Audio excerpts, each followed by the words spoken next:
We are closing out the year. Yeah, Rolling, rolling. How has your holiday season been so far? it's been amazing. We went to the Bahamas and came back. I did my vision board yesterday, my vision action board yesterday for 2026. So I'm super, super excited about that. I kind of did like, I don't know if you ever seen one of those big ass calendars they talked about Hmm. on social media, but Yeah. I created one of those and broke it up into quarters to do like the Okay. 12-week year, but also so it's a vision slash action board. So I have Okay. all the things, but then I have the typical things that you have on a vision board too. But my calendar is on there as well. So I'm super excited to combine the two together. Yeah, I was about to be like, whoa, that is a deep dive. I did a Yes. vision board and I'm like, okay, part two, before I go back to work, I do want to do the action port, like kind of like piece. Yes. Oh, let me So show it to yeah. you. Hold on, hold on. Oh, yes. Okay. It's probably easier to send the picture. Oh, I'm about to go grab the it board, sounds but like it's big. I'm like, girl, you consider the picture. I'm It super. sounds like it is big. So yes. It's on a triptych, so it's so easy to Oh, like okay. kind of navigate and move around, which is great for my life because I'll move in a minute. So it's good that I could just kind of fold it up and bring it with me. The power of a vision board is for you to be able to see it to remind you, Hmm. and to focus and alignment on what you're working on. So I just sent it to you. That's accountability too. So Oh, wow. Yes. so yeah. So last week was your implementation. Well, Awesome. yeah, last week was your implementation week. So tell me some things that you did to work towards your goal of investing in your first real estate property. Yes. So I signed up for PropStream. And so I was doing a Nice. lot of practicing in there because there's a lot going on up in there. Yes. They So do doing a training too, if you didn't know that. They have the education training. Yes. yes, I was like, oh, that might be a good investment in Yes. my time because it's a lot going on in there. Yes. Um, so I did that. And then I was doing continuing to practice some math uh, Uh-huh. with properties. So looking up different properties and trying to find different avenues or venues for that. Forgot the website, but it's almost like a separate um, like VA based um like home sellers list that we had kind of stumbled across. So we were trying to do some research on that and just figure out like how legit it was or wasn't and cross-referencing to see like if the houses there were showing up in other spaces and so kind of just exploring a potential another source or space. I say those were the main things. And then of course I listened to like a couple of podcasts here and there over the over the holiday space. Um I had a little paralysis um because so we were with dinner stuff and my dad was like, "Oh yeah, y'all know Tamara is like taking on this new adventure." And I was like, "Oh, love that." Then people started Yes. asking me questions and I Yes. was like, "Oh, I do not feel knowledgeable." Like it was like I felt like I knew it, but I don't know it enough To to share. explain it. Yes. And so Yes. I was like, okay, I still need to practice then. And I still need Mhm. to build my confidence in what I'm learning. Because if I can't explain it to my family, then I'm probably not going to do the best job when I'm speaking to someone that I'm trying to, persuade or Right. negotiate or whatever the it was. So I was like, okay, Tam, this was a good pop quiz and a good like little self check to be like, okay, Yeah. whew. Yeah. And you get So that through like uh well, obviously you get that through practice, right? The more you yes. do it, the better you become. Even in that moment of you felt like you were put on the spot, even putting out what you thought you had, right? Because that's a way for you to work that muscle, even though in the back of your mind you may be like, I don't even know, but the reality is they don't know either. So whatever you given is more than what they probably know anyway. So, Okay. but that Okay. works that muscle, even though you may not feel like you're at a certain place, but the reality is you're far along than most people, whether you believe it or not, in terms of knowing and understanding the fundamentals of investing. So that is just definitely a great opportunity. But like the networking events, that's kind of how you work that muscle too, because you're introducing yourself to people, you're listening to other people, you're asking the questions. So going to those networking events is definitely going to again help you work that muscle and making those Okay. calls, calling potential owners and sellers, going through that list. That is again is working the muscle. Okay. Okay. Okay. Yeah. Okay. So maybe I am more ready than I thought, but I was just like, and you know us. So it was very like, but why would somebody do that? Like, why would I sell you my property and Yeah. then still not have nowhere to live? And you said I'm gonna keep the loan, like, but then my debt to income ratio would be high. So like, how is that benefit? And I was like, Yeah. like And see, these are those really are good those, yeah, questions. great questions. And those speak to the objections that we talked about on the last call, Yes, how to handle those. Because the reality is, and what people don't understand is the motivation, right? That is what would make somebody do that. Because if you're in foreclosure, you're going to lose your house anyway. correct. So the reason why you would keep the loan in your name is an opportunity for me to take it over, for you to not have a foreclosure on your record. Your credit is shot anyway. So it's not like you can go buy a house. Debt to income is not even in the conversation because your credit is shot because you ain't paid your mortgage in 6 months to a year. So the debt to income ratio is not even a conversation. But even when it does come up, for example, the house that I'm sitting in now, the young lady, we're 3 years in, she's like, "Oh, I want to buy a house." And she said, I'm going through the underwriting. It was like, "Oh, but this debt is still in my name." I said, "No problem." The HUD statement shows that, and an agreement for sale shows that she is not financially responsible for this house, even though it's in her name. So I sent the HUD statement, I sent the insurance that's in my name, I sent the bank statements that saying that I am making the payments. I sent everything, documentation that even though it's in her name, she's not responsible for it. So that's how you address Mm, that if mm, that does come up. But that's somebody that's distressed. And that's what people don't understand typically because they're not distressed, right? mm-hmm, So they're like, why would mm-hmm. I do that? You wouldn't. If you're not in distress, that wouldn't Right. Step you one. that Yeah. one you wouldn't, Okay. right? It's someone who's either the property is in distress, is beat down, is vacant, or the person's in distress. Maybe they got to relocate and they don't have time to sell the house. That you're creating a solution for them to be able to take over their mortgage. So now they don't have two mortgages, Right. right? And you can take over that payment, and there's different ways to do it. But the key to that, why? Because people, you that's a common objection you would hear. Why? It has to be, the motivation has to be there. The more motivated the person is to sell, the more likely they would be willing and open to a creative structuring process. Like I said, all my properties I bought creative finance, and it was except one, which is a DSCR. But the key to that is the common thread was they were foreclosures, they were distressed, people was motivated, they were going to lose their stuff anyway. So at least, and even when we close, I'm giving them money to move. And one lady, we offered her 40,000 in terms of equity that she would have never got, right? She would have never got Mm-hmm, that. She would mm-hmm. just lost the house and that would have been it, homeless and broke. But with our scenario, it's like, oh, you have money to move. You're going to get 40,000. She didn't have to do any work to the property. We did everything. And she's able to move on to the next chapter of her life without having a foreclosure on her record. Right. So that is the thing. So when you hear that, the main thing is, oh, the motivation, distress property, distress owner. Okay. Hmm. Yeah.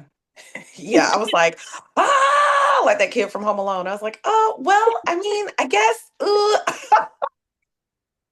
But like, I don't know if you finished reading Wealth Without Cash and The Small and Mighty Real Estate Investor. Hmm. Those books really reinforce that information and knowledge. And also listening to I don't know how often you listen to a podcast, but I listen to podcasts every single day. So I would hear these same conversations over and over again. And again, you're working the muscle in your brain. You're Okay. obtaining knowledge. You think about when you go to university to get a degree. What you went to university? Hmm. Hmm. And so that took you 4 years. Hmm. 4 years to get that degree, right? You've been in this less than 90 days, right? So you also have to give yourself grace and be like, this is a long game. Investing, any form of investing, is not something that is just a quick and fast thing, right? It's something that you start, but it's something that you have to commit to, and something that you educate yourself on. It's something that you practice and you implement, just like a 4-year degree, right? It takes Hmm. Hmm. time, right? And so that's kind of how you have to shape your mindset around it. Like you're just getting started. And and it's even like, well, even somebody asked you the question, like, I'm not 100% sure, but I have a coach that teaches me and I'm learning these things, and she has done it. So it's possible. I may not be able to explain it, but people Yeah. are doing it. Yeah. That was my Hail Mary. I was like, got all the specifics, but it's happening. It's a It's thing. Like I might have to really look up some stuff, but it's a thing. So it's a um thing for sure. yes. Mhm. Yes. So yeah, it was very it was a stretch moment, that's for sure. I was like, oh no, not y'all holding up a mirror. Yikes. But that's okay because the next event you're gonna be ready. You're gonna be like Yes. dun, dun, dun, dun, Yes. dun, dun, dun, like Rocky, like what y'all got? Bring it, you know. But again, because have you attended any networking events yet? Because I know you've been trying to find a network event, the one I that haven't. And okay, then with the holidays, but it is high, it's on my vision board. It is high okay, on my action plan for coming in hot in 2026. Come, January. Yes. yes, yes, yes. And how Yes. many properties did you analyze? We looked at, I'd say at least six. Okay. And were any of them like after you did the numbers and did anything, did any of them like fit the litmus test of like, okay, now I can go to the next step, or they all were like, no, this is not. There were two that we were like, okay, this could fit the litmus test. But one of them was interesting because the outstanding amount on the loan was relatively low. Like it was like, I don't Okay. know, we'll say like 30 something K was remaining on the loan.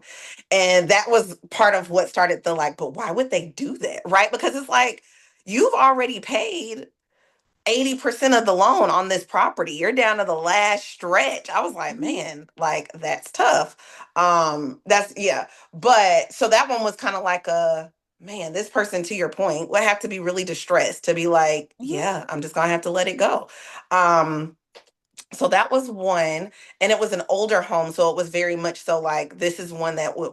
I mean, you're gonna want to assess all of them and see all of them, but I was like, this is one where when we're doing the projection, we do want to be mindful because it was an older home that it would likely Yeah. need, some Significant rehab. additional, yeah, some additional Mhm. rehab. More, it is more likely that it would.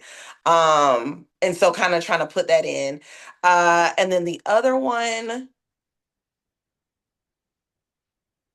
Yeah, there was one, it was a townhome in particular, really low HOA fees. I think it was like 70 or $75 per month. Oh, nice. Um, yeah. And then the other thing that I think we noticed in general was just like, gosh, the Cab County taxes are really, really high. Really high. When I And was that seeing it, is, I was like, yeah, that continues to be like a challenge. So we have tried to adjust in our projection instead of doing the $100. It's like, no, that's not going to work for our county. So we were yeah. kind of playing around and doing some research on that to figure out what would be a good Well, we number. do the 100 for the insurance, not the taxes. Oh yeah, yeah, yeah, yeah, yeah. Sorry about that. Yeah. Um, so yeah, we were trying to figure out like what would be the average if we were trying to just do like a more quick check. Mhm. Um, and so we Well, the we taxes ran you some math wouldn't with have that. to like, because taxes are very clear. That's a very specific number. You wouldn't have to guess that. Like you can go, unless it's just not updated. Okay. You can see that on Zillow and you can see that on the I'm not Chatham County, Lord geez, that's my county. You can see that on the Cab County tax assessors. You can see exactly what their taxes were. So that's not something you have to guess. The only thing if you would have to guess is like if they don't have 2025 taxes on there or 2026.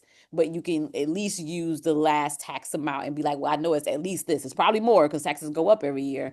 But Mm-hmm. it's at least what the last amount was that Okay. they paid, right? So that one is not one that you have to like kind of estimate on because Okay. that's a very specific number that you can find and see quickly. Okay. Okay. Hmm. Okay. Cool. Yeah. Were you able to go through the foreclosure lists? Were there any on the foreclosure list that kind of stood out for you? That was one of the townhomes was on Oh, the townhome nice. that was on the was on that list. Okay. Awesome. Awesome. Okay, this is our last call.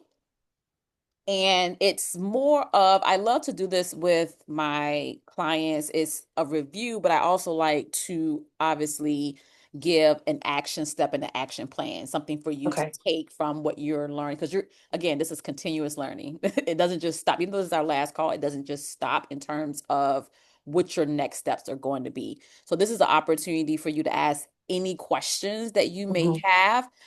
If you wanna, if you wanna look at the numbers of the two or the townhouse to just kind Mm. of see like what you have.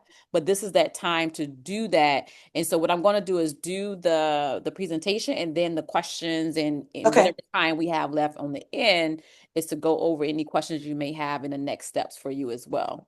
So do you have any questions before I start the presentation? No. Mm-mm. Okay. Yay. When do you go back to work?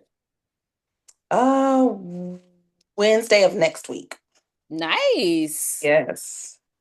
And you may want to, as we're talking about, as you're learning the county you're in, that may be an opportunity for say, okay, but let me look at surrounding counties, Mm. Mm. to see what opportunities may be there where the taxes may not be as high, but Deep. giving Okay. opportunities as well. Because you know, Metro Atlanta is what? DeKalb, Fulton, Mm-hmm. Henry, Gwinnett. which isn't Yeah. far, Cobb. Well, Cobb may be higher because that's on the other side, but Cobb. Yeah. this is the opportunity. Maybe look at Henry County, look Yeah. at We were. what's next door and Mm-hmm. be like, okay, where taxes, look at other counties where the taxes may not be as high. So that's not cutting into your cash flow, you know? Correct. So that's an Okay. opportunity for you to start exploring surrounding counties as well when you see things like that. Okay. Yeah, because they're pretty Yeah. high. And it's yeah, it's countywide. Because initially I thought it was certain cities. Like, okay, maybe Decatur, maybe that, but I'm like, no, it's countywide. Yeah, I think there's a lot of all the gentrification and development that has been Mm-hmm. happening. And so because of that, properties are the values are going up. And so naturally that's going to drive insurance and taxes up too for other properties as well, even though they may not have been updated Right. or some determined. But Right. that's really how gentrification happens, how you force people out of communities. Because even if you own your house free and clear, if taxes go up and they're significantly more than what you're accustomed Yeah. to, that's how people lose their houses, unfortunately. Mhm. I see. I see. So, question for, and this may be in our review, but for the pre foreclosure list, I know while we've actively been, I guess, in this coaching space, that's something that you've provided to me. Where would I find that afterwards? Yes, if you wanted to continue to get it from me, Hmm. is we have like this collective that we just pay $99 a month to be able to get access to that. So you can pay me the 99, I can send you all the information, and that includes the list as well as the skip tracing. Now, if you want to go directly to the website where we get it from, it's called equitydepot.net, Okay. and that's just the list. And then you will have to get a service to do the skip tracing for you, which is a separate service. Got it. So those are your options there. But if you want to continue to get from me, it's 99. We paid, all of us. It's not just you. It's all of us paid 99 towards getting access to this list as well as it being skip trace as well. And so with equitydepot.net, and with us, you get the entire state. You'll see what equitydepot.net. I think they have it broken down where you can get one county, you can get 5 counties, or you can get the entire state. So you can see the price breakdown for that. Okay. And like I said, and you get the entire state as well as it being skip trace as well, which is a separate fee and service. Okay. Mm-hmm. Is it?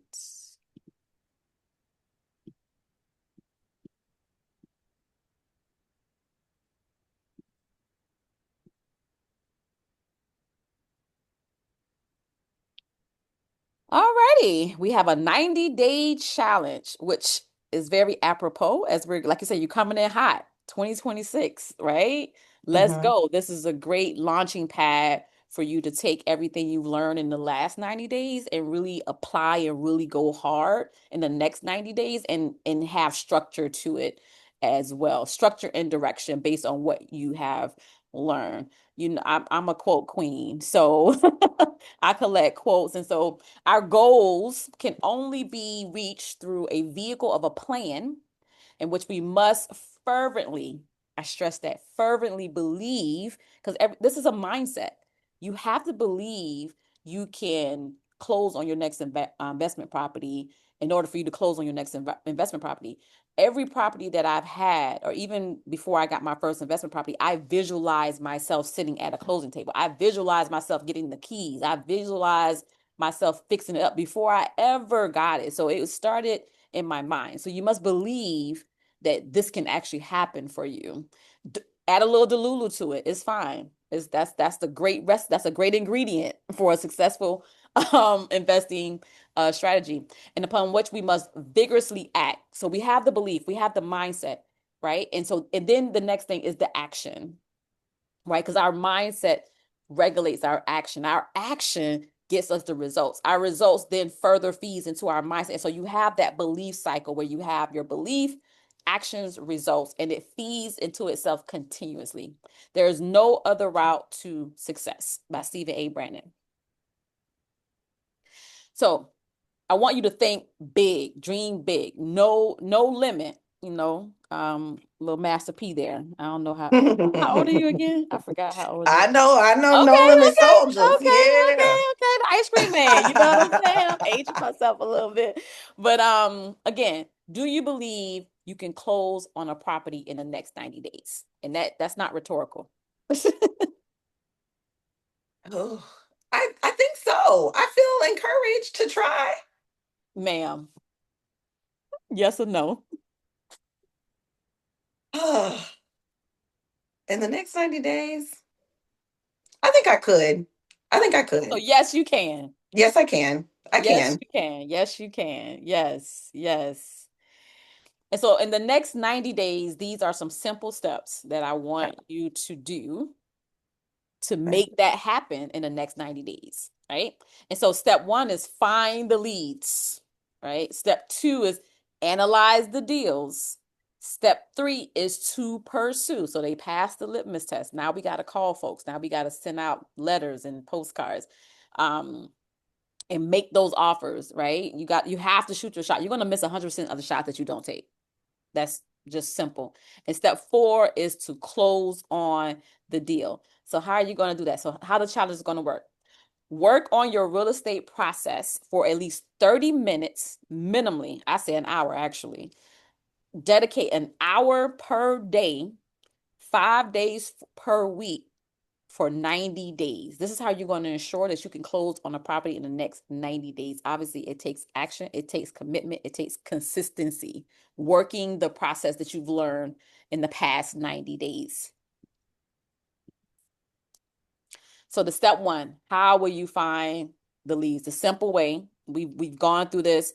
Go to the Zillow or Realtor, create and sort by your buy box. Look for hitting potential, like keywords, putting in the keyword search as fixer upper, as is. You can even look at for sale by owner, because that's an opportunity for you to create a seller finance or owner finance opportunity. And the beautiful thing about that, if you want to practice, their number is already there because it's the owner that's selling it. So if you want to practice by, talking directly to the owner, their information is there. In my experience, for sale by owners haven't always been the most motivated. Mm. But again, when you call them, that's what you're listening for, motivation. Oh, why are you selling the property? Is there anything wrong with the property? Getting to that why. If they're like, well, we're thinking about retiring in 2 years, and so we're just putting the filler out there, that's no motivation. You're like, oh, okay, Mhm. great. But they're like, oh, well, they tell you a story. Maybe there was a divorce. Maybe someone has to move. Whatever that is, you're listening for the motivation. If they're not motivated, don't waste your time trying to convince them to sell you their house. It's not going to happen. Okay. Especially at an undervalue, under retail Right. opportunity. So this is a medium, right? That's a simple way that we talked about. The medium way is to drive for dollars. Get in your car, Drive around the neighborhood. You've done that before.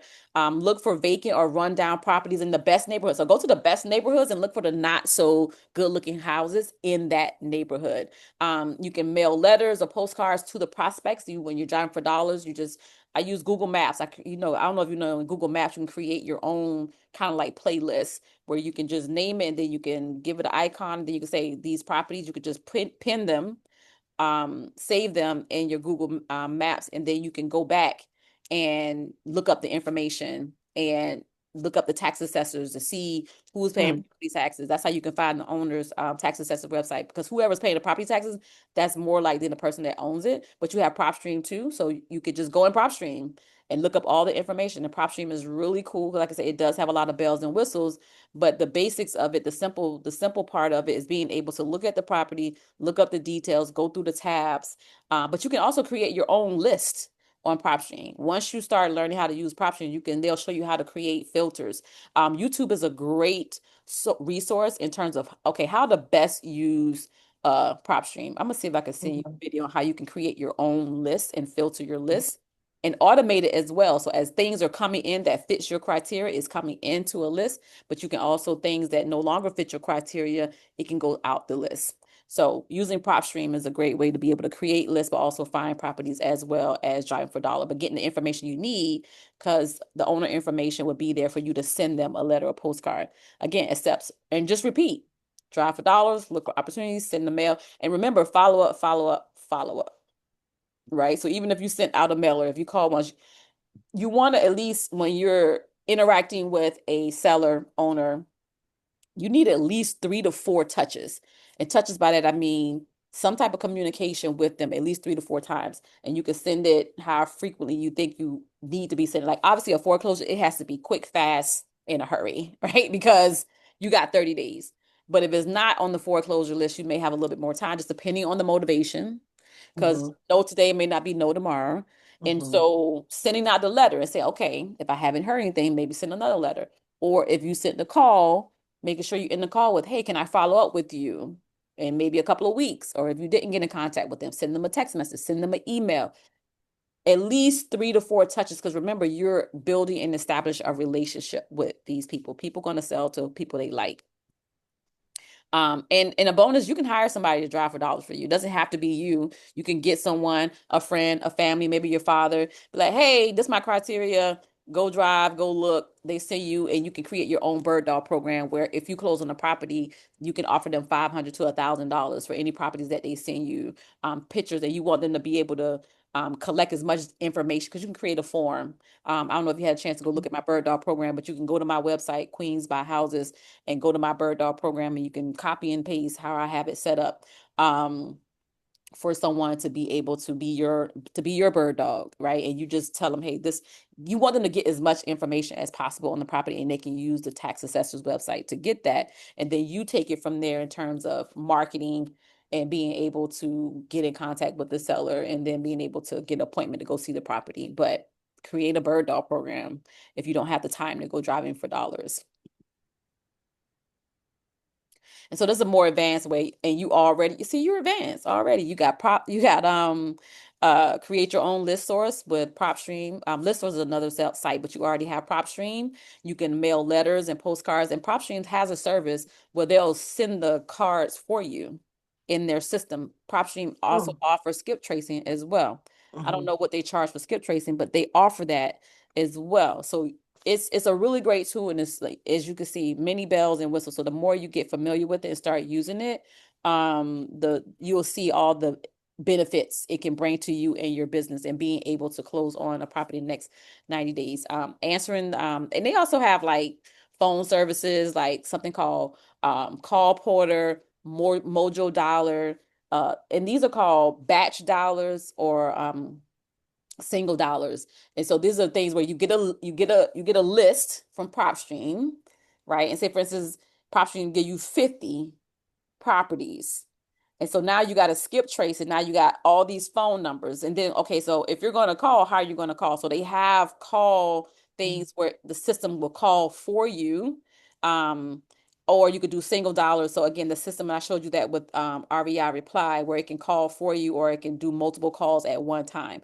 So that's an opportunity, an option if you want to do cold calling, but you take the list, you do either the mailers or you can actually call, and there's systems for that if you decide to pursue that. Like I said, I use REI Reply that uses a single dollar, but a lot of my real estate friends, they use a program called Mojo Dollar that you could just put all the things in there and they'll blast out, and whoever pick up the phone, then they'll send you that call. So there's many options when it comes to that, because you don't want to be picking up your phone and dialing, especially 50 leads. That's a lot. Yeah. But you can also consider hiring a VA to make calls for you too. Mm, A lot of people use VAs in the Philippines. You can go to Fiverr. They have real estate VAs. You just have to train them. So thinking about creating a system and a program, and think about this too as you're building your business, especially starting out. Think about automation. Think about systemizing your business as you're going, creating SOPs, standard operating procedures, where every step and everything that you do, you document it. So when someone comes behind and you're training them, you have a system, you have a procedure where they can follow and be able to come in and you come out of the job. Because in business, when we first getting started, we're working um in the business, right? But we want to get to a point where we're just working on the business, where we're the CEOs, we're strategizing, and we mhm, have people that we hire to do all these things for us, to drive for dollars, to send out mailers, to call people, mhm, right? But think about this as you're building your business, how you want to best use that in terms of your time, because time is your most valuable asset. So thinking about how you want to build this system, documenting it, and then being able to take this system and give it to somebody else, and you live your best life while your money is coming in, right? That's mhm, ultimately what it's mhm, about, freedom. mhm. And so Definitely. remembering the recap for the real estate deal funnel, right? And so the steps that you go through with the leads. These are also the steps that we'll use as a guide in the as you're going and being able to negotiate and running numbers and all those things. So remember, you have the lead generation. Where are your leads coming from? Whether it's PropStream, whether it's driving for dollars, whether it's the foreclosure list, whether it's that VA list that you have. These are lead generation coming into your funnel, right? And how you're going to get them, right? So that's your lead generation. Collect and pre-screen your leads. So taking it through the funnel is like, okay, taking them through the buy box. Do they check all the boxes, right? And so obviously this is a numbers game. So as all the leads are coming in, they may not all fit, right? But you see they're decreasing as you go. So now is you're screening them, and then it's like, okay, now you're down to 20 of them, right? And so this is where you want to make the appointment. This is where you want to go meet the seller, the owner. This is where you want to go assess and look at the property and and negotiate and make an offer, right? In between this, say for instance, you get through the 20 leads, this is an opportunity for you to research the property as well as the property owner. And when I say that, it's like, okay, look them up on Facebook, see what kind of person they are, or see what they're into. I always look into that because you want to find common ground when you're talking with them and communicating with them, and using PropStream to now investigate and research the property as well before you go. I like to be prepared when I go. When I go talk to a seller, I like to have as much information as possible, and I bring my iPad. So if I looked up any comps and they want to ask how I came to my numbers. Oh, these are the properties that sold in the last 6 months, and you could quickly pull them up because they may be like, oh, I think my property is worth this because the house across the street. I said, well, let's look at the property. Does your property look like that, or what does your property need to get it to look like that, right? And so, being fully prepared when you go on these viewings and these appointments. And then again, remember making the offer, right? You go see the property, you run your numbers, you're ready to make your maximum allowed offer. Obviously, you're not starting with your maximum allowable offer, but Mhm, you're like, okay, now you're in negotiation. Now you're dealing with the objections. Now you're dealing with the questions they may have or any uncertainty they may have. But you're talking with them, you're communicating with them, you're sharing with them the information that you have and how you came to your decision in terms of your offer. And so after viewing, you may be down to like 10. Now you made 10 offers, right? Because you may view it and go see it, and it may not necessarily be a fit for you or even the owner. They may not be interested in what you have to offer, right? But that's where the follow up comes in. Always remember, even if in the viewings and on the appointments, You don't necessarily get it under contract. Remember, follow up, follow up, follow up. I can't stress that enough because I lost one opportunity because of follow up. I was like, oh, that'll never happen again. And Mm, one of my other real estate people ended up getting it. And I was like, God, all I had to do was follow up. She said, it didn't work out. Someone else had it under contract. And I was like, okay. Well, that contract didn't even go through. And mm, okay. yeah, so I can't stress that enough. And then obviously you make your offers, submitting your LOI, which all these documents are your purchase and sale agreement and your LOI is that in the Google Drive, which you'll have indefinite access to that as well as the resource videos for you to go back and watch. So you will have continued access to that. So submitting LOI if you're not like in person. Remember I said print copies of those That purchase and one. sale Mhm. agreement. And so you have them ready to go, just in case. But again, making an offer, if it's directly with the seller, is that the purchase and sale agreement. If they have an agent, which is perfectly fine, um, the agents they have their own paperwork, right? And that's fine if they have an agent. You don't need an agent, but it's fine if they have an agent. So there's that. And again, putting the property next day was, you made your offers, it got accepted, you put it under contract, and now we have the due diligence where you are doing your due diligence on the property. So getting a contractor, getting an inspection, depending on how much time you have, right? Because it just depends on the circumstance. Getting a contractor, getting an inspector to come in, walk with you to just confirm your numbers. Remember, 7 to 10 days due diligence before that EMD, earnest money deposit, goes hard. Um, and so taking advantage of that time to do all the things to make sure that you haven't missed anything when you did your quick and fast numbers for the repair, just to confirm those things. The attorney is the one that they're going to do the legal due diligence. So while the attorney's doing the legal due diligence, you are doing your physical due diligence, and then there's the financial due diligence, whether you're using a broker, whether you're using hard money. A broker is someone, a mortgage broker is someone that gives pretty much, and I can send you my mortgage broker. He's really good. But they have access to many lenders, traditional, non-traditional, hard money, DSCR.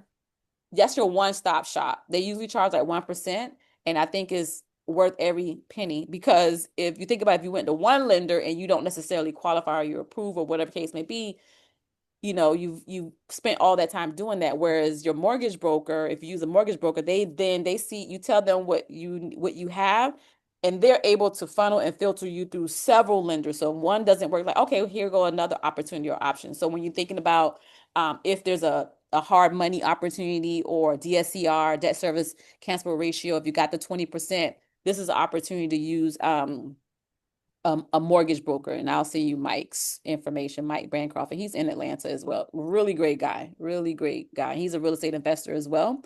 So very knowledgeable about creative. He understands and know all those things. Andrew Gervey, I think I told you about him. He's an attorney, real estate attorney in Atlanta.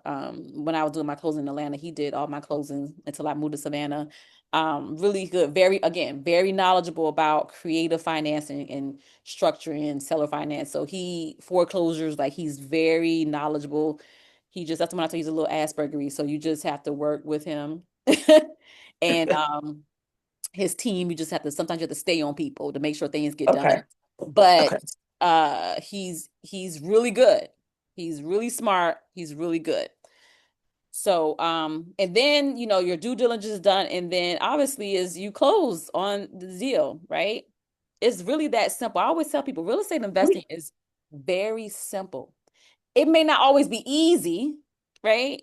Because obviously along the way, you're gonna come through some challenges, some obstacles that may be in the way, but when you're in the game, you're learning. When you're in the game, you're developing that muscle for you to get the more you do this, the closer you are to getting on closing on your first investment property. And so to kick off the challenge, I would love for you to generate 100 leads, right? From that lead funnel there, however you decide to generate those leads. And there's that lead list that I gave you before, as well as it's still in the Google Drive that you can start just going through these leads, analyze at least 30 properties. Remember, you're spending 1 hour a day, right? In your 5 days a week in your real estate investing business, minimally. I want you to call 5 sellers a week. And it's okay if you don't feel comfortable. You're gonna get comfortable, right? When you're in these uncomfortable situations, this is where you get comfortable. You stay in them until you get comfortable. And then I want you to make 2 offers per week, basically shooting your shot. And that's the challenge. Oof. Okay.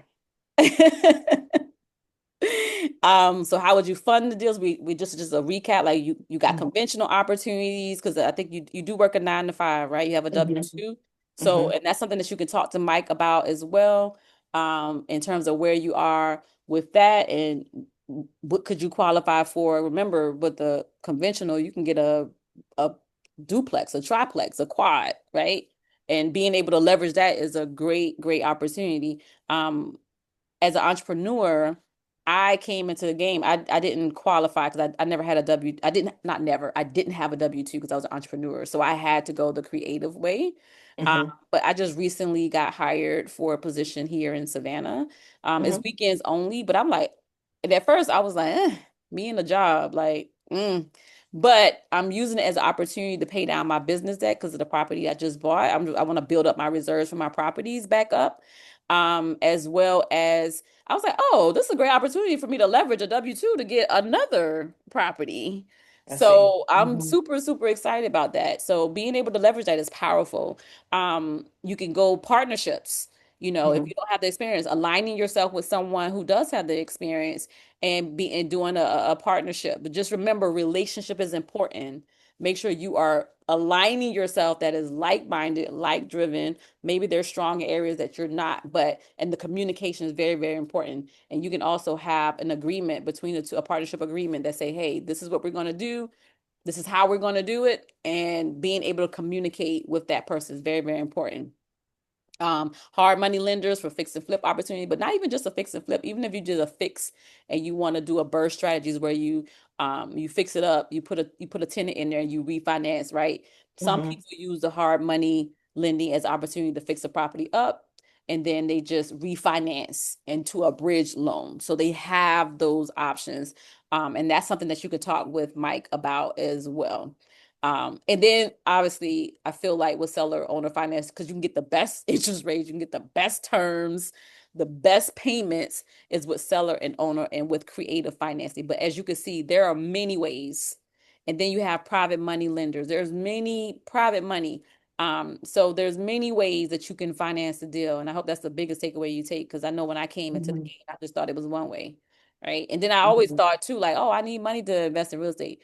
Yeah, you do need money to invest in real estate, but it don't have to be your money. So once Mhm. I overcame that hurdle, I was like, oh, I got this then. I got it. I just need to figure out the how, right? And so knowing that it just opens up so many possibilities in your brain, right? And it removes some of those limitations that we impose on ourselves because we don't know what we don't know, right? Mhm.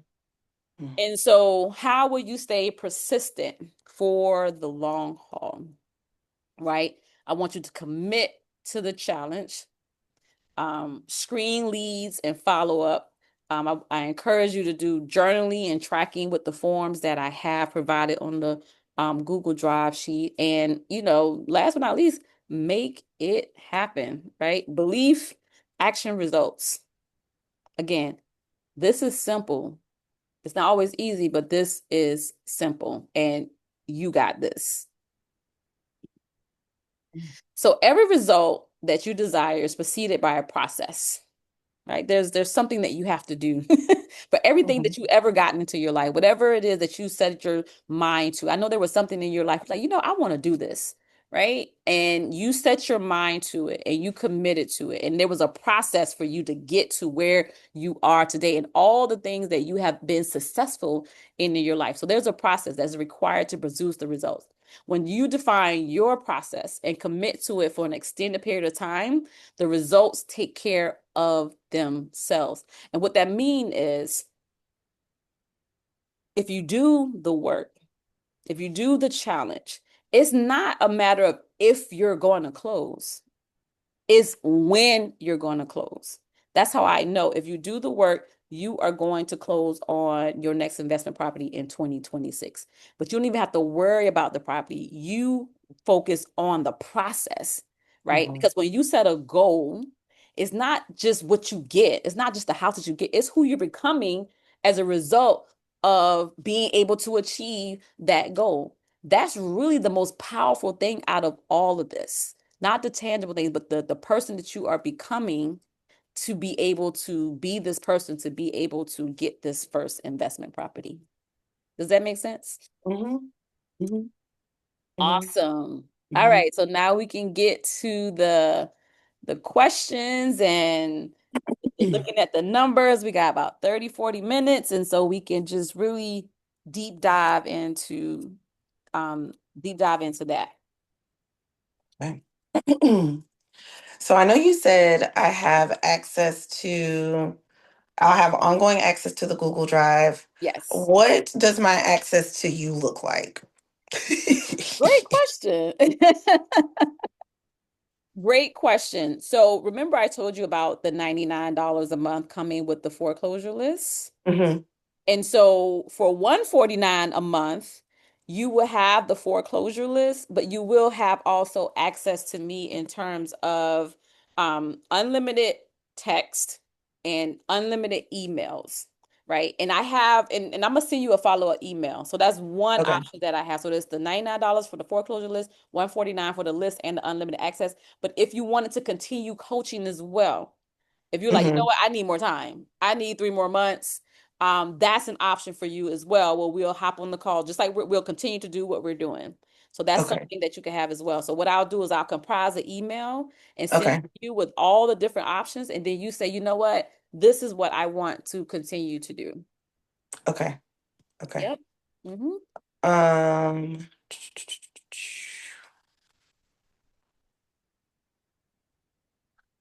and then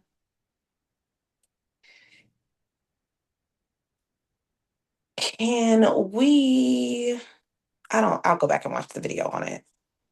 Oh, you want to go back something on the slides? Mm-mm, mm-mm. Was a particular call that we did? It's really the seller to component. I think it's just my brain releasing the the how do we talk about it? Like holding like the original owner has the debt, but we have the property You mean essentially. for I think subject to? yes. Yeah. So subject to is um the debt stays in the owner name and Hmm. the property now belongs to you. Hmm. Mm-hmm. Yeah, I just need my brain to fully absorb that still. Like I'm turning the corner and I get it, but again, it's just that motivational component. So is it the part about why would they do that, or what part is challenging? Um, yes. Yeah, essentially. Like why,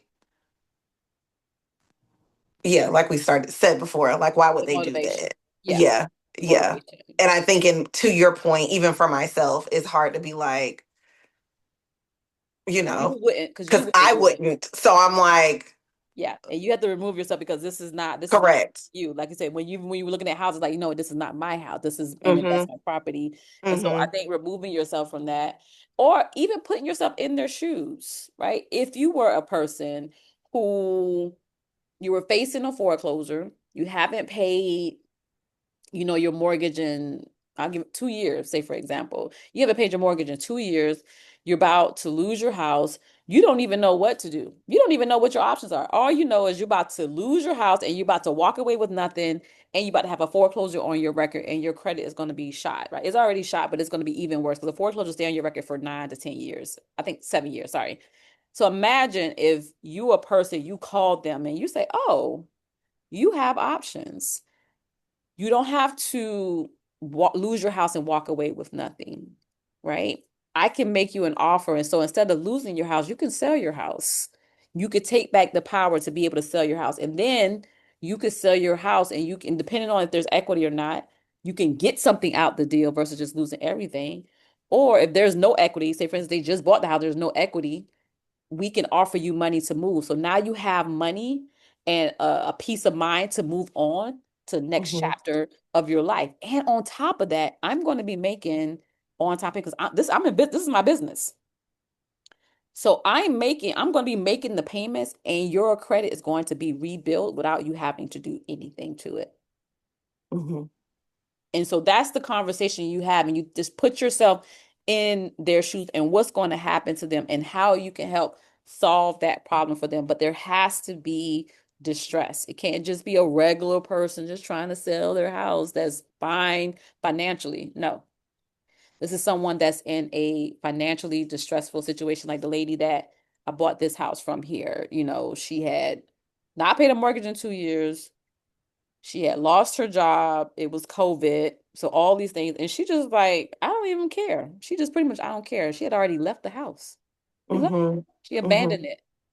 And so here it is 3 years later. Now she's in a position to buy another house because her credit is amazing. I made payments on time every month for 3 years. So her credit is amazing. Mm-hmm. Right. And so that is, and I offer her 3,000 because she had just bought the house. She had only been in it 2 years. She only made one payment. So there Mm-hmm. was no equity, but I offer her $3,000 and that helped her to be able to move. She had already moved. She had already Mm-hmm. abandoned the house. How many people you think out there like, I don't even care, whatever. They don't even Mm-hmm. know. So you may be talking to that person. They'll be glad to do a subject to because they had already just given up. Mm-hmm. But they don't know Mm-hmm. what their options were. When my house was going in foreclosure because of my ex-husband, I wish somebody would have called me and been like, hey, I would have subject to whatever. It would have been better than having a foreclosure on my record. Yeah.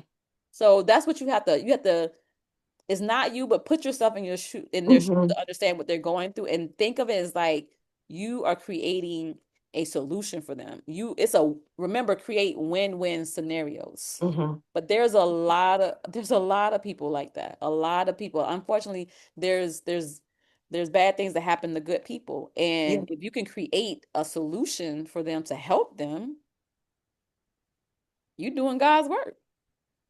Mm-hmm. Mm-hmm. So the more you talk to people, you'll hear these stories and you're like, oh, this is how I can help. Oh, subject two, this would be a great fit for you because and the other good thing about subject two is that it can happen quickly. If you're in a Mm-hmm. foreclosure, you got 30 days. It's sometimes less because they're a little delusional in the beginning, like, well, God gonna come and save me. And I don't mean to like offend anybody in their faith and belief, but the God, like I think when I think about God and belief in your faith, right? Faith without works is dead. Like Mm-hmm. you got to do something. You can't just Mm-hmm. be like, right? Mm-hmm. And Mm-hmm. so a lot of them may not necessarily believe that these things are going to happen. And so you may got 2 to 3 weeks, maybe two. If you got 2 weeks and you think about all the financing options as a tool in your toolbox. If you got 2 weeks to close, you really don't have many options because even if they Right. wanted to sell it, you need about 30 days to sell a house because underwriting takes 30 days. Mm-hmm. So them being able to sell it or do things traditionally, that's not even an option in 2 weeks. Subject to can be done in 2 weeks because you're literally just stopping the foreclosure. You send in the payment to the mortgage company or the attorney, just depends, right? To stop that foreclosure. And then you close on it. That can my shortest was like 3 days.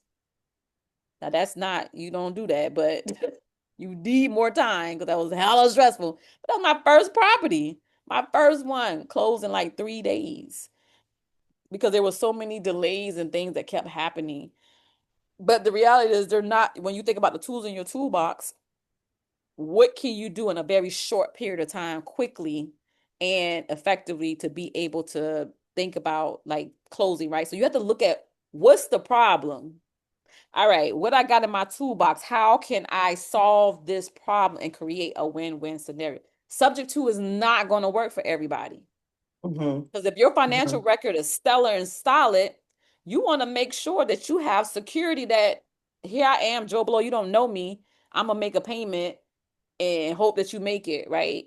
So if someone that has a good financial record, you wouldn't offer a subject to, you would do a wraparound, which is essentially the same thing. The debt still stays in their name, but you create a mortgage around it.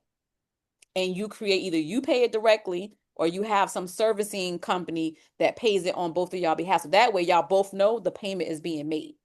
Mm-hmm. So that's where a wraparound come into place, right?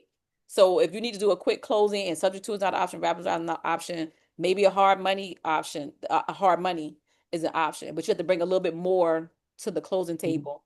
But even with that, with the hard money or DSAR, where you have to bring maybe 10 to 20%, you can use private money. You can borrow money from somebody else and offer them, you know, a cut into your deal for lending you the money. So even then, you don't have to bring your money. You just need 10 to 20% private money lender. Hey, I got this really good deal. This is my projections. These are my numbers. This is what I'm, projecting to make. Are you interested in this opportunity? Because it is an investment, right? And I'll offer you 10%. Lend me the money for 3 to 6 months, however long you think the project's going to be. Use that as your down payment. Now you got 100%. Now you finance. You're good to go. And you ain't use none of your money. Mm-hmm. Mm-hmm. So you have all these tools in your toolbox to now go to a seller and be like, okay, what's the problem? All right, bet. Let me see what I got. So that's how you have to look at it. It's not going to be a solution for everybody, but the distressed people for sure, foreclosure people for sure, um, owner finance, like it has to be, okay, what's the problem? Here's my solution. Okay. Mm-hmm. Mm-hmm. Mm-hmm. Because all my Okay. subject to stuff has been foreclosures. Mm-hmm. That makes sense. Mhm. Okay. Yeah. Wonderful. Ooh, okay. Um, for my for the leads list, are you, because my focus kinda is like the pre-foreclosure space. Yeah. For the leads list and the 100 leads, it, would it, I guess, do you go back and look at them? I guess I have two questions. One was, okay, you talked about like follow up, follow up, follow up, right? Yes. So it could be that there's something that was on the pre-foreclosure list this month, and say, I don't know, they scurry, I don't know, church plate, whatever, and they got their month in, right? Yeah. Have you experienced, or do you see that like with pre-foreclosures where maybe they clear for 1 month, but then like 2 or 3 months All later they'll kind of come back on? all the time. My Okay. second property, um, the second property that I got the first time, say for instance, it was like this was November. So November of 22, she was on the foreclosure list. I actually helped her stop it. Because when I talk to people in foreclosure, how can I help? What you need? That's how I Mm-hmm. lead with that. I lead with compassion. I don't go and I'm gonna buy your house. No. What do you want? If you want to save it, I'll help you. If you want to sell it, I'll help you. Right. And then when you talk to them, you may be like, they ain't gonna be able to save it, but you're gonna still do everything in your power to help them, right? But Mm-hmm. if they don't have no income coming in, they're gonna be back in the same situation. That's just the reality of it. So I had a young lady, she was behind November 22, but I helped her stop it. The thing with foreclosures, people can do what is called an emergency bankruptcy. An emergency bankruptcy is not a full bankruptcy, but essentially you can go online, fill out the form at the Georgia bankruptcy website, fill out the form, submit it, and that would immediately stop the foreclosure. Immediately, right? It gives you a court case number, right? Now you may not necessarily go through with the bankruptcy, but what this does is buy you time Mm-hmm. because once you've been removed from the foreclosure list, creditors can't come after you, right?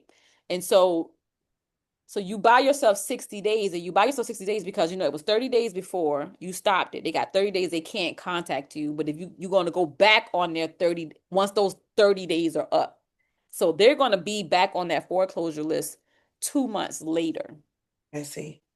And so this is what happened with this lady. We did the mercy bankruptcy because she was like, no, I just need time to be able to get the money. Okay, cool. Do the Mercy bankruptcy. She did Mercy bankruptcy. March, she was back on that list. Hmm. And I saw, and I was like, oh, let me call her back. Okay. And it was in March where she was like, I can't do it. And subject to, got a partner, did a seller carry. That's how I structured that because she had a lot of equity in the Okay. house, and I didn't have the money to give her the equity, so we negotiated her equity on the back end. But it had to be a fix and flip because it's like, oh well, because normally I would do a buy and hold, but it's because she had the equity and I needed to be able to give her money out of the deal. It was like, oh, okay, we'll do a seller carry with that. So that happens a lot. People are able to temporarily. You'll be amazed. People will be on those foreclosure lists many times, Okay. many times. And so again, but what that tells you is they're motivated. And Hmm. they done some things, they did everything. They may have tried Hmm. a loan modification, they may have tried a forbearance, they may have done the mercy bankruptcy, they may have actually done an actual bankruptcy and missed a payment. You can't miss a payment on a bankruptcy. And people don't understand when you do bankruptcy, when you do a chapter 13, that's a restructuring, right? But you still got to make your mortgage. The restructuring is just what you was behind. That is what is restructured. So you had that payment and you still got your mortgage payment. So if you couldn't pay your mortgage payment, what makes you think you can pay another payment and your mortgage payment? But some people like, oh yeah, they think just catch me up, right? But that Hmm. may some people that may be the case, some people that's not. And so you miss one bankruptcy payment, you are discharged. That thing is back into foreclosure mode again. And so you see this a lot. That's why it's good to follow up, have a system, a CRM where you're tracking these things. So when you see an address again, you be like, oh, right? I've seen this, I got this, I've made the contact. Or and even when you call them and talk, they may tell you, oh, this is what I'm going to do. But when you see that address again, be like, oh, let me call them back. I've talked. So that's why you want to take notes and all those things to be able to track it because yeah, my second property was exactly that. Okay. Came back up on there and it was like, and so now she's even more motivated. Hmm. Yep. Hmm. Okay. Um, I had another question because I was like, there's two parts, but now I can't remember what it was. So it'll come back to me. Okay. Um, oh, that's what it was.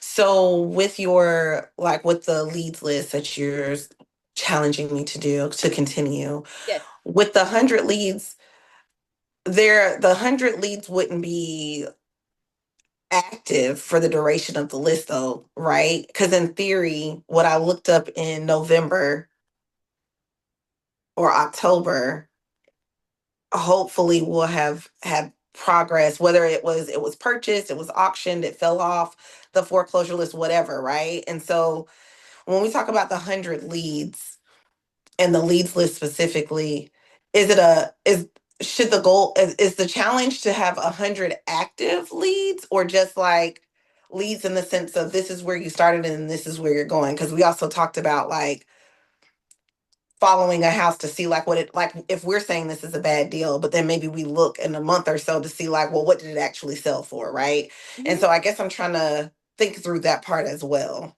Yeah, so the leads are is cumulative, so it's a lead, right? So it's not Yeah. necessarily like, oh, if it falls off. No, like if you looked at 1, 2, 3 ABC today, like you started the challenge on January 1, you looked at 1, 2, 3 ABC court, that's a lead. How you gonna pursue the lead? Is it hot, cold, or warm, right? That's Okay. one. And then you're adding them as you go. Even if it's cold or if it's dead or whatever, it still count towards your 100 leads. Okay. Okay. Mhm. Okay. Yeah. I think I've been shortchanging myself. And I'm that's not what's on my list. It's only the good stuff that's on the list. Okay. So No, that needs because to even be if it's good, like even if something is cold, it could turn warm or hot. So you right. want to have some type of tracking system, like, okay, that's cold now, but it was something that it fit through, it came through the filter and it fit. So Right. it's like, oh, okay, right. But it's also ongoing too, in a sense. Like 100 is not 100 and stop. This is 100 for the For sure. challenge to get you going, coming in hot. Okay. Okay.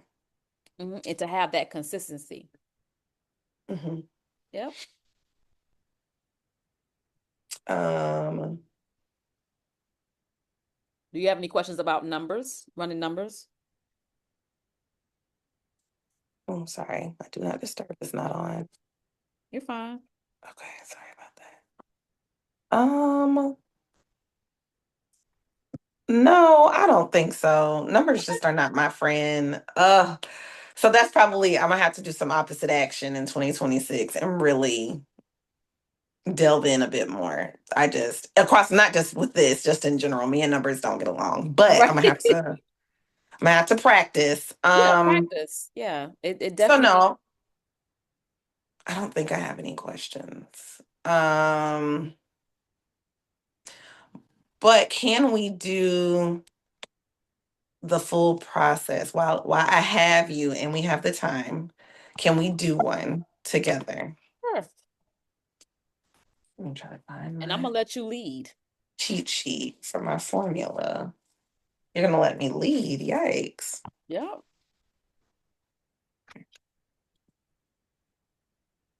So is this for that townhouse? What property is this for? Yes, it's the townhouse. Let me make sure it's the right one. I have all my tabs open, so let me try to figure out.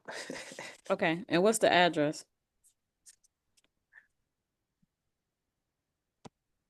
It should be. I'm double checking it right now to make sure I have the correct one on this list. Um, I'm sharing with you my mortgage broker, Mike Bancroft, one I told you about. okay, yes, because you gave me Andrew's information last time.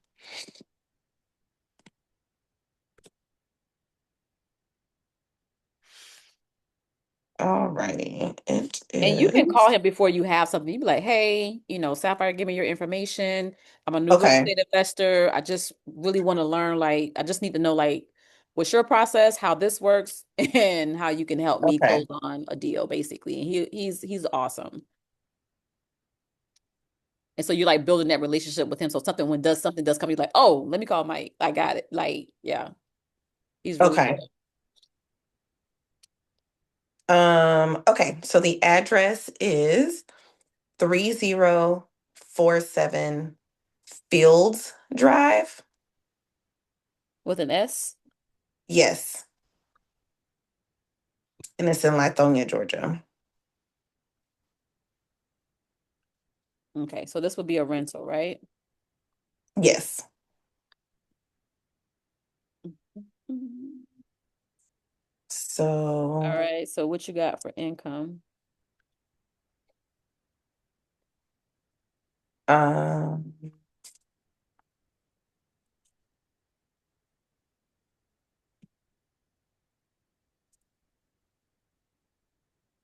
1550. What's the property details? Three, two, I know you say townhouse, but what? Oh, yes. It is a 2 bedroom. It's listed as 2 bedroom, 3 bath, but I think when I looked at the pictures, it's really more like a 2 bedroom, like in a hat. Like I don't think one of the bathrooms has a full bath. Yeah, sometimes on Zillow they're around at 2.5 up, so it'll be a Hmm. 2.5. But for some reason it does that. So especially with a townhouse, that's probably a 2.5. Yeah, that's what yeah. Yeah. All right. So 1550, and you got that from the Zestimate or PropStream? I got that from the Zestimate, but I can do prop stream. Sometimes PropStream be kind of low on the rent side, so just kind of take that with a grain of salt. Okay.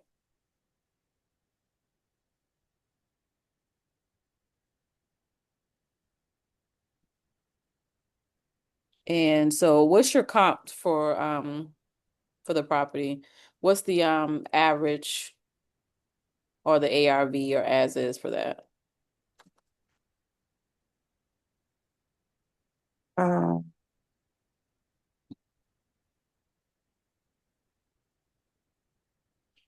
I feel like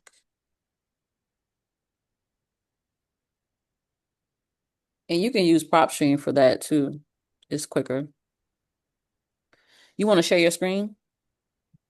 I am on multiple devices, so that's Oh, the other part. Um, I I was saying if know. you wanted to share your screen, you could share There's it. always something. And now I don't know. Oh, Sapphire, I swear. It's always something. But What happened? I'm realizing now I was not on my laptop when I set up PropStream. And now I'm trying to think of my password. Oh, okay. We can use fine.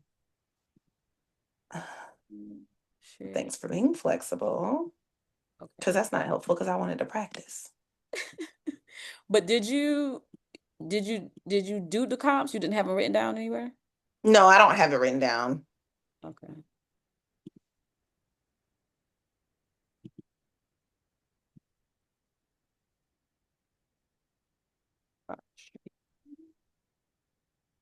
I don't even think I kept it. So do you, I guess that's a good question. Because I feel like when I sit down and do my math, I just do the math and then kind of once I'm done, I mark it as like I guess like a positive. But I guess you're right. I need to figure out a better system with keeping up with everything because I would want to potentially pull those things up when I'm speaking with the owner. Correct. And they don't need to necessarily see like your rundown, the numbers, but you definitely want to make sure you have your comps in tow, especially your as is comps and your ARV comps, so you can show them that. And but they don't necessarily see like your cash flow. They don't need to see that part. But you definitely want to be able to, if it's a plus, and also for learning purposes, like being able to see like if you're on the right track. It's like, oh, this is how I was able to come up with the numbers. That's the only reason I'm asking for those specifically, but Mhm. your system is going to be your system. But yeah, you definitely want to at least know the comps and what the income is for the properties. So when you're talking to the seller, you'll have that information. So I keep all that stuff until it's like, okay, um, and maybe making notes in terms of like, okay, here's the NOI, here's the cash flow, this is my return on investment. So you can keep those three and what your comps are. 30, 47. And that can be in your notes. So when you go back and look at it, it's good for yourself too, especially if you're looking at 100 properties. Like, it's good to keep up with that. All righty. You saw I put the address in, right? Here. Pardon? Did you see me put the address in here? Yes. Mhm. All right. So I just put search, the property came up, and then I just go to details at the top, right? Mhm. And that's how I'm able to get the information on the property. They've only been there 4 years, owner occupied, so it's not an investment property. Mhm. Townhouse residential, 2.5, 1,188 square feet, built in 2003. Good, good, good. One owner. I like to see that. That's important with these foreclosure properties or any property really, because you gotta, if you have multiple owners on here, everybody that's on here has to say yes to selling. Mhm. So I deal with two people. After that, I'm not about to be going through nobody's sister, brother, cousin, 4, 5 people. You can. I'm not saying you can't. I'm saying I don't, because that's a lot of people to have to like deal with, unless you're like gun ho, like I want this. But just know, whoever's on the deed, they all have to be present and agree to the sale. So if they're deceased, that's where probate has to come in. So if they're deceased, you're talking to somebody and they're like, and that's another important question too, like, hey, you own it? You're on the like knowing who is on it.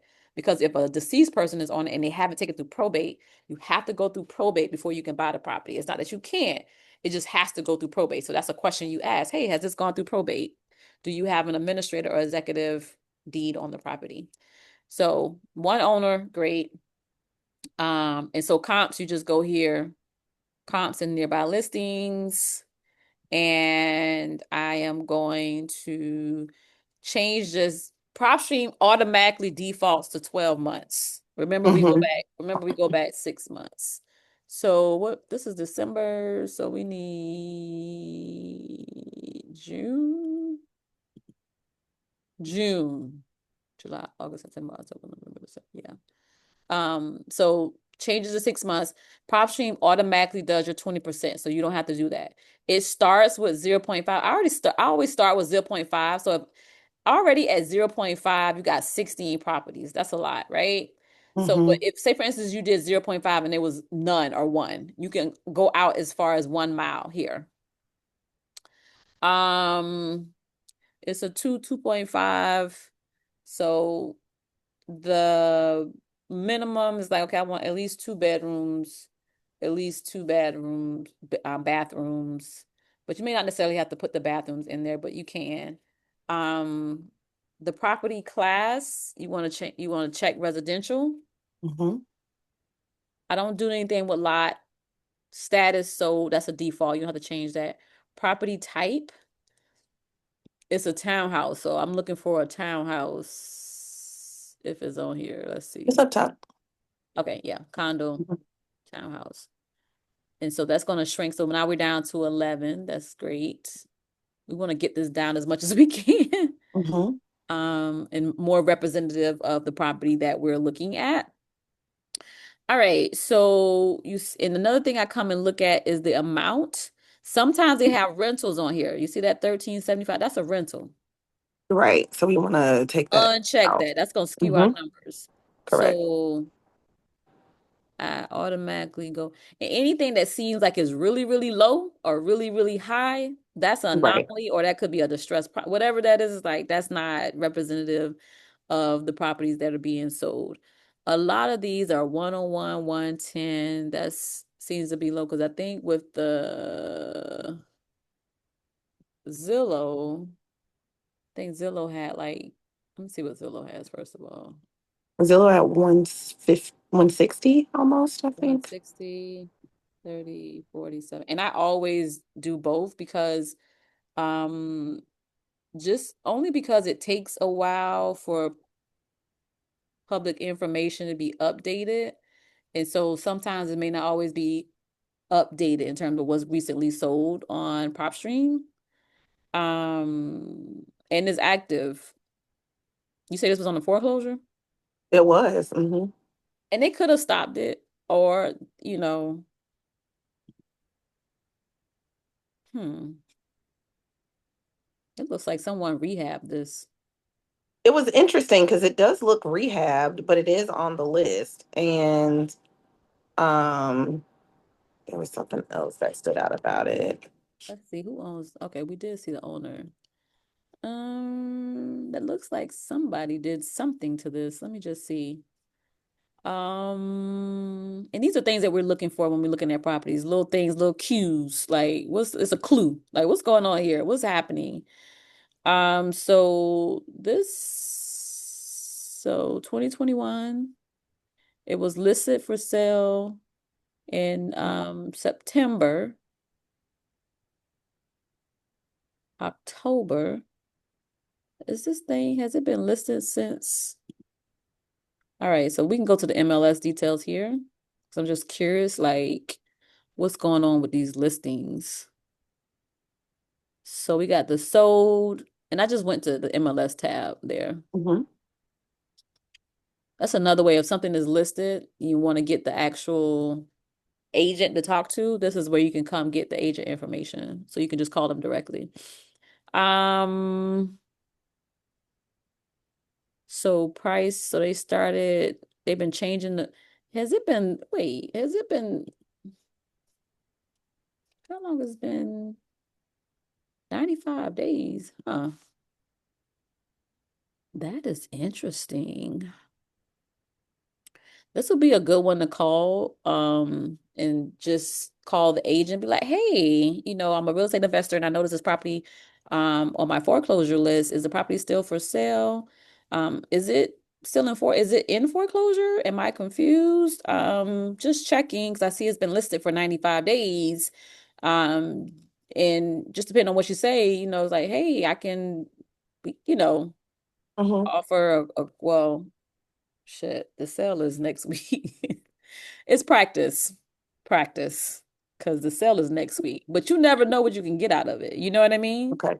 But this would be a great one to call actually, because it's like, what's going on? Yeah, it Um, was, yeah. this is a great one to call because they may be interested in a creative situation since they ain't selling the house ain't selling clearly. It's not, and I'm curious. Yeah, it was one where I was like, "Oh, I wanted to drive by. It's not too far from me," but because I was like, "And why has it been on the thing for so? Like, what is the it?" It could have been priced too high, 167. Yeah, for sure. No, I just wanted to make sure what I'm looking for here is like, did someone, they didn't because we looked at the date. It was last sold on the 21st. So started in September. Yeah, this will be a good one to call to find out what's going on. Um, and so they have it's down to 159. The Zestimate is, did I miss it? Oh, estimated 156. So they had it priced too high, possibly. And when I go back to comps here, trying to narrow down these comps a little bit more too. Let's see, we have, oh, this drives me crazy. Let me move this. High floating controls. All right. So just want to make sure I moved out, took out the ones, the outliers. Okay, we got a 35,000. That's an outlier, right? Hmm. We don't know what that is, but that's clearly some type of outlier. These are really low. I just want to look at the picture really quick. Okay. But they So, seem comparable. So it's like y'all are yeah. overpriced. Well, yeah, especially because this looks like it now. This refrigerator is, That's very 1970. did they change the appliances? I think they did. I think they did. They're stainless And steel. they took the carpet up. They took the Hmm. carpet up. They did a little zhuzhing up, They did. but okay, let me, maybe not 101. That seems really low. Um, There's one for 120. What is that? 125? yeah, let's see. One. Okay, same thing. Kind of Mhm. like not updated too. So they did a little updating, but not that like 160 something. Like I think they overshot that, whatever they doing. Like they did some work to try to, I don't know what's going on here. But 150 seems like, Too much. well, let's leave that there. Let's leave that. Let's take the 110 out. I'm sorry. I didn't mean to do that. I'm gonna leave the 125. I'm gonna take the 110 out because we got some higher ones in here too. Just to kind of let it do its averages. Maybe take this 101 out. That may seem like it's a little low. So comps about 160. Let me look at the ones that are a little, wait, are these even, I'm trying to look at the ones that's inside of the same community as Area. well. Yeah. That same community, because that will help us as well. There's that one Um, at the top, right? The 3114 Field Drive. so Yeah, yeah. Aladdin. Aladdin. Mm-hmm. So let's see. That sold for 174. Let's see what that looks like.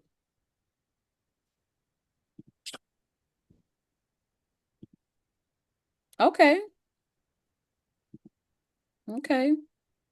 So 160, because this is 170. They left them appliances in there, but they got 174. So I think the one, let's see, the 160, because this did like an average of 160. I think Mm-hmm. that's fair. That's not obvious, that's not what they're getting. And there may be other things, reason why, but this is a great one to call, talk to the agent and just Okay. say, hey, I'm an investor. I noticed this property has been listed for 95 days. Is there anything going on with the property? And then you can tell her, hey, it was on my foreclosure list. Is that the popcorn selling? Mm-hmm. Fix it, Jesus. Mm-hmm. Jesus. They wrong with that. But this is a great one to call to practice talking to someone. And just finding out, is it on the foreclosure list? And if it is, and depending on what's going on, do you think the seller be open to you know, creative where I can close quickly on the property, but just doing something creative. Um, but we got the comp. So 160. Now, what do you have for expenses? Oh, What's your for, number for expenses? for the taxes and insurance and uh, let's find it. Because we got income of 1550. What's the expenses? We got the comps of 160, and you saw how I used PropStream to get that. Mhm. Investment had like 156, so that's they kind of close. They like not too far off, so that's good.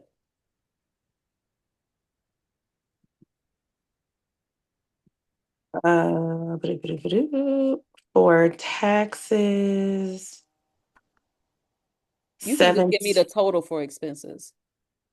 Oh, I don't physically have my math with me at all, so but I can try to Oh, calculate it. okay. Okay, got it. Okay. All right. Yep. Okay. So you want taxes, insurance. I think there was a HOA, vacancy, Mhm. repairs. We'll use that for just the number's sake. Yeah. So HOA is 75. Taxes for last year was um Oh, that's being prop stream too. Tax information. Oh, that seems low. what is it in PropStream?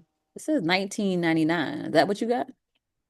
On Zillow it says 1706. So Okay, we'll use the 1999. mhm. Hmm.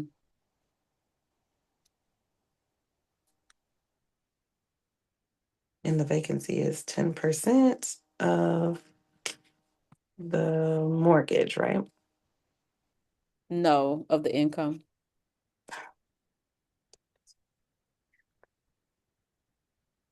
Okay. Vacancy 10% of income, maintenance repairs 10% of the income. And then we got you said the HOA, let's see. Did Zillow have the HOA amount? Yes, I think it was 75. Yeah. And this is, yeah, 75 a month. Also too, you want to know like if there's any rental restrictions, especially since you want to rent it. You want to make sure there's no rental restrictions when it comes to the HOA.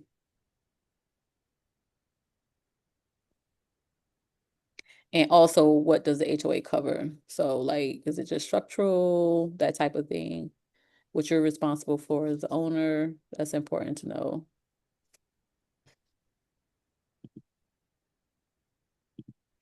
Okay. And that would be with any community, right? Like any community that has Townhouse HOA. or townhouse and condos. Not so much for houses, but definitely, well, yeah, HOAs, yes. To answer your question, yes. Okay. Any community.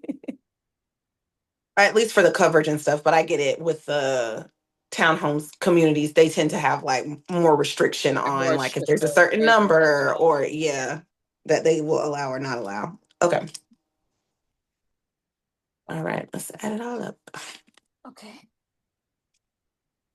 Um, 10% of the Zestimate, which was the 15,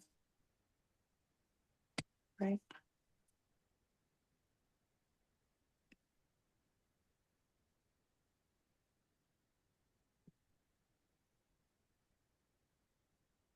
I need to make myself a worksheet. Mhm. Okay, so it's gonna be like 155 times 2 plus 75.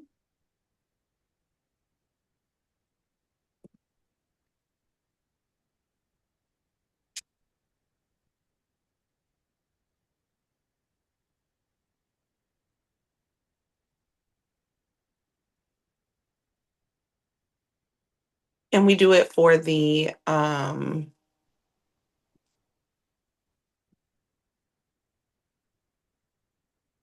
month, right? Why am I making this so hard? Yes, expenses is for the month. At some point, we will add up to get the annual, but right now we're doing the month because the 1,500 is for 1,550 is the income. The expenses is what you get per month. Right. So it's mm,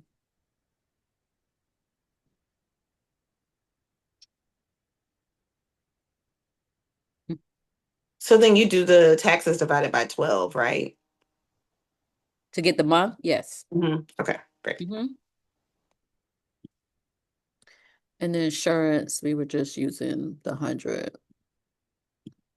So it came out to 651, about 651 per month. Taxes, insurance, HOA, maintenance, repairs, right? Mm-hmm. All right. So now you want to do your NOI, your net operating income. Yes. And that is going to be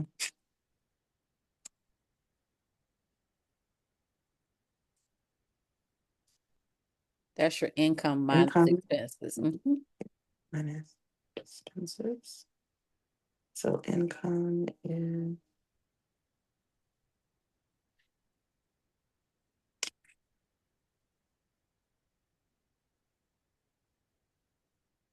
already.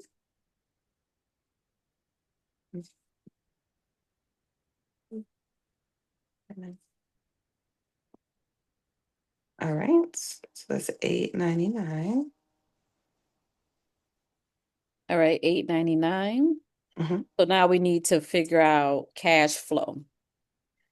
And cash flow is basically our uh we take the NOI and we subtract our debt payment um annually, right? And so when we do it monthly, then we get annually, right? Um so we got our NOI at 899. Our debt payment is, and I'm in prop stream. Can you see my screen? Yes.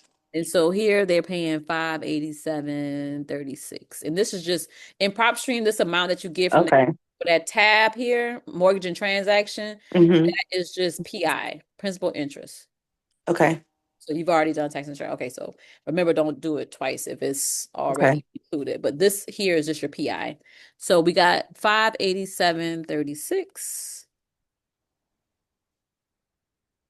And so you just want to subtract to get your cash flow. You want to subtract the 587 from your 899. So NOI minus your debt payment is your cash flow. This is a month.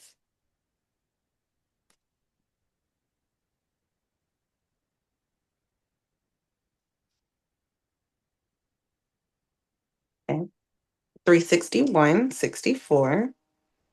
361.64. So that checks that box of getting at least 300 and something dollars a month per door, Mhm. right? So we check that. So then we can move on to our return on investment, which is essentially our all-in costs divided by our no, it's our cash flow divided by our all-in costs. And so all-in costs would be the rehab, mostly the rehab, if you had a down payment, your acquisition, whatever it costs for acquisition. For example, if this was a foreclosure, right? Mhm. That and you did a subject to, say for instance, they're behind, and that's why you want to ask when you talk to somebody in foreclosure, oh, what's your mortgage payment and how far behind, or when did you make your last payment, right? And you can kind of preface it with, I hope you don't mind me asking, because some people may feel like it's a sensitive question. What's your mortgage payment and when was the last time you made a payment? So that way you can kind of calculate, okay, what they owe. But keep in Mhm. mind, when you're dealing with foreclosures, they have a mortgage statement, right? That mortgage statement is going to say, well, how much they're behind. That's not how much it costs to stop the foreclosure because that mortgage statement does not include foreclosure fees or attorney fees. Okay. So when you're talking to them, you want to ask them, hey, have you requested a reinstatement letter? It's important that they call the mortgage company and request a mortgage payoff letter and a reinstatement letter, two different letters. The mortgage statement, the mortgage payoff is if they was to pay it off today, this is what the total amount would be. The reinstatement letter is how far they're behind and what they need to stop foreclosure. So if you're going to get a subject to, you're going to stop the foreclosure, you need to know what that a dollar amount is. And the mortgage statement doesn't have it on there. It needs to be the reinstatement letter. And the reinstatement letter can take several weeks or several days. So it's important that they order that immediately. That's one of the first things. Hey, have you gotten this? Go ahead and call them and get this. Even if they don't sell it to you, they still need that for themselves to know how much amount is, but you also need that as well. So say for instance, they're behind, let's say for this one, we're gonna make up like they're behind because their payment is 587. Let's say they've missed let's just say three payments or whatever. But we don't the let's just say they're behind about $5,000. Let's just say that. Okay. That would be the all-in cost too. So you would say, okay, five thousand Mhm. dollars. It doesn't need any rehab. It doesn't need Okay. anything. It's lock, clock, ready to rock. So let's just say if we said, let's do all-in costs of about, I don't know, 8,000. Just some fees or stuff in there. Inspection, appraisal, all that. Let's say 8,000. So what you would do is you would take um that 361 and Mhm. you will multiply that by 12 because you need to get what that is annually because that's your annual cash flow. Okay.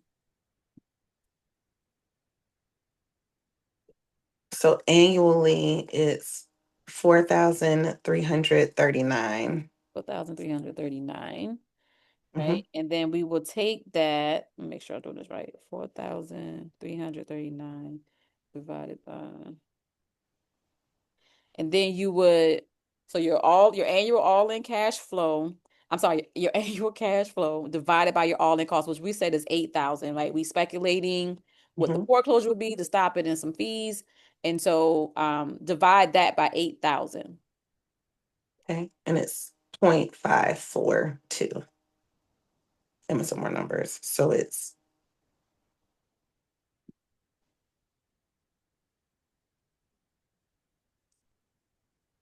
And then you multiply it by 100 because it's a percent that we're trying to right. figure. So 54%. That's amazing. That's That's always so odd. I was like, amazing. Now we're speculating here. So remember when we're looking at our metrics, we want our cash flow to be at least 300 and we want our return on investment to be more than 10%, right? So mhm. this would definitely check the boxes, but we're missing information. We don't know how far Right. behind they are. And so that is where the call comes into play. That's when you need to speak with and figure out what's going on. And so, but in terms of, okay, let's move to the next level in the lead generation, like, okay, this is when we would definitely call. And when it's a foreclosure, you're going to call anyway, especially if it's like, oh, it's on my list.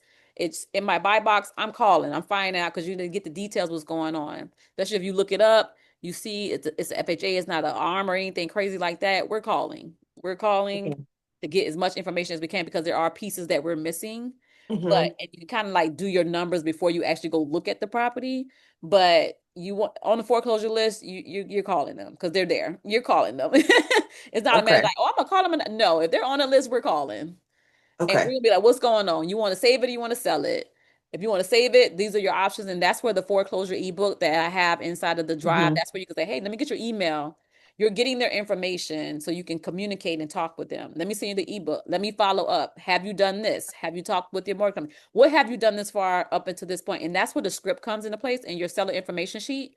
That is all in there to kind of guide you on the conversation so you'll know how to work through the conversation.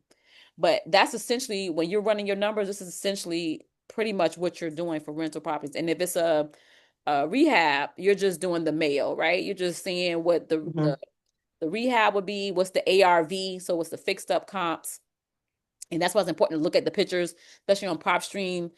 They have a picture of a property. You want to look at it, right, to see if it's an actual ARV versus an as is, or if it's a fair Mm-hmm. market or something that's distressed. Look at the pictures. If they don't have the pictures on here, you can go on Zillow and see if they have the pictures on there. So that's essentially what you like with the rentals, income, expenses.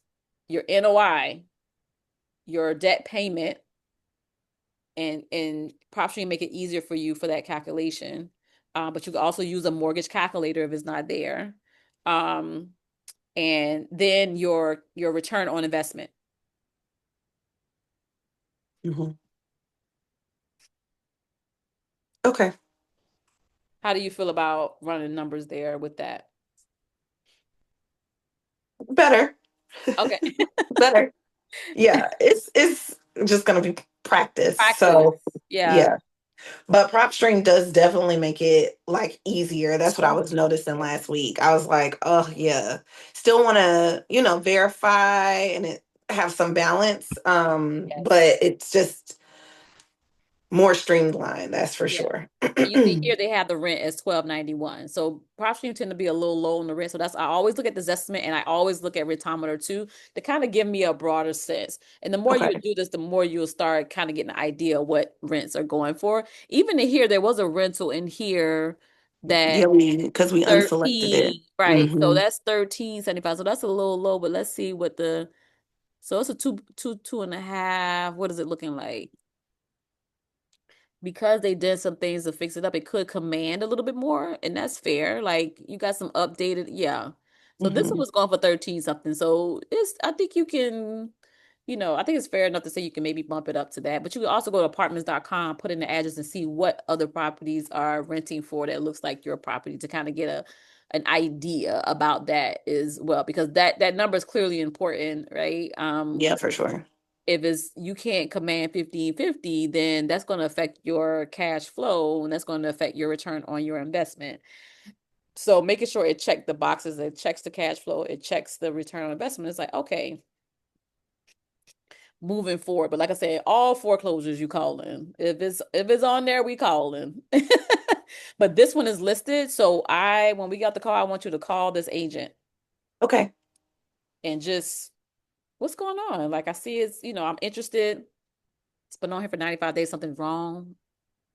And also, it's on my foreclosure list. Is this still in foreclosure? What's going on? She may not even know.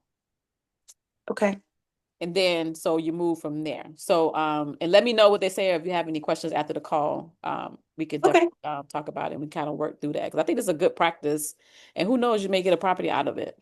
Who knows? Who knows? Okay, yes. All right. I will call the agent. I love this for me. Call the agent and yes, I'll send you this video, I'll send you the follow-up information, I'll send you that next step email to take the next Okay. steps. Do you have any more questions for me? I really appreciate you trusting me and hiring me for your real estate investing journey. I'm super excited and definitely either way keep me posted because I definitely want to celebrate you when you close on your first investment property. I'm gonna have to drive up. I'm gonna have to pull up the I know close. that's right. Yes, Come say, pull up. hey. Have to pull up. Yes. Have to pull up for sure. This has been a I'm super wild excited for you. ride. Yes. So how do Yeah. you feel from when you first started to now? I know it's been a short period of time, but how do you feel in terms of I feel, I would say in before I felt very like kind of skeptical. Like I was like open, but kind of like, I don't really know what this is going to look like. Now I feel pretty encouraged, I think would be the word. So I'm like, okay, yes, like I awesome? do think it's doable. Um, and I think trying to find a community, like creating a community that's in this realm is going to be Yes. really important because I don't think people outside of this are who I used to be skeptical, right? Like ain't nobody doing that. Yeah. So I'm like, oh, You that need I people think that is what. believe. You need believers. Yes. Yes. I'm like, okay, so that's what has clicked more than anything in speaking, like, and having the experience last week. And so now I'm like, oh, I need to kind of like with my yogi and breath work and stuff. Like, people are Yeah. like, girl, what does that do? Like, that's very woo woo, you know? And it's like, but then my people who get it, Get you it. know? So I'm like, oh, I Yes. gotta really Find be your tribe. intentional Yeah. about finding my tribe for this. And I think that will also help with my brain and being like, Around those people that get it. Yeah. yes, And the yes, Atlanta RIA, like I say, they have subgroups. So they have yes, people that meet in DeKalb County, or in the surrounding area. So you can yes. join it. I'm They gonna have the have big to. group once a month, but then they have the subgroups that have their different meeting times. So that makes a huge difference. Yeah, Being I around think that. like-minded people. Hmm. Yeah, hmm for So sure. I'm like, Okay, so that definitely. And I'm excited to call this agent, and then at least if the first call will be done, right? We can only get better from there. So I'm Only go like, up from there. we can only go up from there. Yes. So yeah, I feel like, and it made me feel more encouraged that when we did the numbers today, it was like, okay, yeah, this was like a good one. Yeah, Um, it's a good one. so that was like, okay, like maybe I am slowly like getting a better knack, a Yeah. better feel. So yeah, I'm like, okay, yeah, girl. Yeah. Trust yourself and trust the process. You got this. Yeah, Yeah. that's right. Yeah. So yeah, Yeah. good stuff. Thank you so much. Yeah, like I said, I'm excited for you and excited for your journey. So Wonderful. I will stay tuned for the follow-up info, and yes, I will send you a text after I talk to this agent, let you know yes. what Going pans on. out. Okay, yes, yes, And we'll absolutely. go from there. Thank you so much. All righty. Have a All good right. happy new year. Yes, you as well. Bye Bye. bye.